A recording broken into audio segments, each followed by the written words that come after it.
ilaa haddana waxaan aniga Sheekh Cabdallah ayaa ku soo wareegayna baroodka afartiisa koona say u arkaan dadka mutadawiciinta ah oo Ilaahay subxaanahu wa tacaala u nasiibi doona inay ka qayb qaataan khayrkan. Sheekh Cabdallah baroodka muxuu ka kooban yahay? baroodka irdiis waa tan dhinaca laga soo gala halkan iska bilaabanaya ilaa insha Allah dhinacaas baan aadi doonaa irida laga soo gala waa tan laga soo gala baroodka irida maarta leey badan alxamdulillah kor insha Allah irida laga soo galay waa tan oo maarta dhinaca laga soo galaya ilaa halkaas bay ka soo galaysaa ilaa halkaas bay ka soo galaysaa ee koonow kalena waa jiraan alxamdulillah halkan baa maarta baroodkaas maraya meeshaan saad arkaysaan waa mas'uul horaan meesha loogu dhisay oo maarta haddana duqoodi oo duntiya meesha maarta ku taalo meesha arkayso markaysid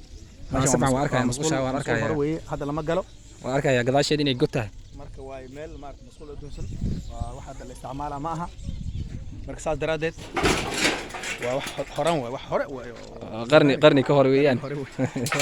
ma sha Allah marka insha Allah soo in laga dhisan rajaynayna insha Allah balood halkan buu maraya ilaa halkaas arkays baloodka halkaas iridiis waa ma sha Allah aad buu u weyn badan yahay ma sha Allah marka halkan buu maraya soo soco wali hore soo soco marka waxaan leenahay baloodka ma sha Allah way waa balood aad u weyn waa arkaysaa waa ilaa halkaas shaqada u jiro baloodka ما شاء الله إلى هالكان بو يماذا المها سوى نعم هالكان يوجد مركز آد وأنا سيد بيني وفيه آد بيني وفي مركز آد بيني وفيه هالكان ممريا شقدان لأنه على قربته وكجرتا وبلاط الحديثه حافظا ماشي تاجر محيط مركز عبد الله حافظا ماشي كتال وجبر ومارت قرابة والقرابة أنا هني وأول الهران ماكم الجارهان ماشي ودجنات ما شاء الله ماركم الجارهان ماشي ودجنتها مركا إذا بلاط وحوي قرابة ما أيه كسيد دجنات ما شاء الله صبح مركز دوكسي اللي إيبيا وجوري سويا الحمد لله إذا بلاط كلا دقيسة إن شاء الله صح ويا ما شاء الله ما شاء الله أنت أمرينا بلود يرماها ما شاء الله خيارته ولا لها قالي واد أركيسان بلودك أنتوا دنيهاي waxa la doonayna ma aha inaad qof wax gooni ahaan ay ugu qabatiin waxa la doonayaa Ilaahay subhanahu wa ta'ala kitaabkiisa dayacan inaad ka qaadaan halkan wad arkaysaan ilmaha meeshay fadhiyaan arishkii marka hore aan sawir ka soo qaadi hayay iyo meesha ay galayeen nooc yihiin wad arkaysaan marka meeshaan aan Ilaahay subhanahu wa ta'ala naftayda koobaad aan ka bilaabay aan isku dayna maanta wixii ka bilowday Ramadaan uu marahaya maalinta shanaad maadaama oo tobanka raxmad aan ku jirno ilna xariis la aan ku soo fiirina meeshaan أنا إلهي سبحانه وتعالى وقبقنا كتاب كيسة كرنا أنو قادنا إن شاء الله كتابك جاء كان سفع عن بانو وجه أخي ما شاء الله ما شاء الله كنا إلا جيدها إلا هلك مريا هلك أنت مريا دين على سوار كيسة ما شاء الله كنا عن هوري كاجرو مركا وبرود وين دين على ولي هذا نوصي ديمن هلك صد مريا سهوري كنا هاد قديش أكو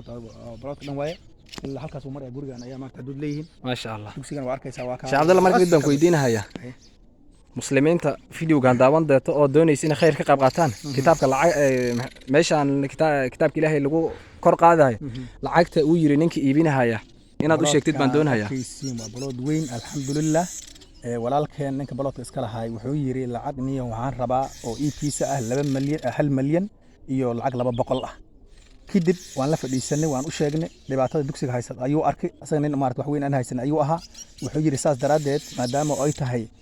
kitaabka Ilaahay loo gadaayo lacag 800 ah ii soo raadiyo marka lacag 800 ii keeno inta kale ana jabkayda ka bixina ayuu nagu yiri ma sha Allah barakallahu fiik wa walaalkaas asaga ah khayr badan Allah siiyo maadaama oo meesha lacag badan ka joogtay 1 milyan ilaa 200 ka joogto kitaabka Ilaahay dartii u keenay 800 waxa kaalmo ahna igu yimaado uu yiri asaga naftinkiisa Ilaahay subhanahu wa ta'ala waxaan ka baryaynaa inuu umr barakaysan siiyo sida kitaabka Ilaahay subhanahu wa ta'ala uu xasuustay intaan ugu dul qaatay 2 sano 2 sano 6 bilood ay ka dhiman tahay sanadkii saddexaad inuu u buuxsamay ugu dhiman tahay 4 bilood bis ah ayuu meeshaan lagu akhrinayay intaas wax lacag ay wax kir aad ka qaadanayna inay jirin marka asaga naftiisa waxaan leenahay barakallahu fiik walaalaha muslimiinta dhammaan waxaan ka codsanaynaa intii uu soo gaaro maqdacaan inay Ilaahay subhanahu wa ta'ala ugu baqaan kitaabkiisa ee kitaabka Eebbe subhanahu wa ta'ala kor u qaadaan ayna ixtiraamaan khaasatan Ilaahay subhanahu wa ta'ala bisha Ramadaan ayuu caafimaad nagu soo gaarsiiyay waxaana ku jirnaa nabigeena sallallahu alayhi wasallam bisha khayraadkeeda markuu tilmaamahay saddexda tobanaad ay bisha ay ka kooban tahay iyo saddex qaybood ka dhigi